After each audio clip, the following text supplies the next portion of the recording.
We are continuing our coverage now of a COVID outbreak at a local state prison with an alarming new count of conditions there from someone who is in the middle of it all. An inmate at St. Bride's in Chesapeake tells a different story from what we are hearing from prison officials. Here's investigative reporter Chris Horne.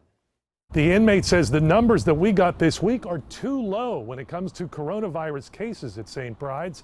He says sick inmates were transferred to his section, and now everyone in that section is sick too. And his ex-wife says the spread of coronavirus and the effect it's having on his father is devastating for their 8-year-old son. It's way more than that because I got it, and I'm not one of them that's on that camp. That's an inmate at St. Bride's Correctional Center talking Thursday night with his ex-wife. How many people do you think around you now in your pod is showing coronavirus symptoms? Everybody. He said that they were tested last week, but he said that his symptoms started after he was tested.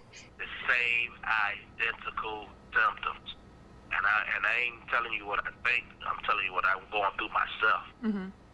Sweating, diarrhea, body sore, weak, fatigue, throwing up, all type of stuff. The inmate is in a transitional section and already had a release date 3 weeks ago. COVID has delayed that release. He claims that sick inmates were transferred into his pod with devastating results. When they moved those guys in there, it hit us just like that, and it hit the entire pod. It ain't one person that didn't get symptoms. He also says he and others who have symptoms aren't getting the meds they need. If a person say that they hurting and they need some meds real bad, this is not just a cold. This is COVID-19. People dying off of this stuff. But worst of all, his ex-wife says the outbreak at St. Bride's is terrifying their 8-year-old son. He's having nightmares, waking up telling me he had a dream his daddy was dead. They found him dead in his room, like things like that. And an 8-year-old, that shouldn't be his worry. We asked the Department of Corrections for any response or comment on the inmate's claims. We'll update that on WAVY.com when we get some.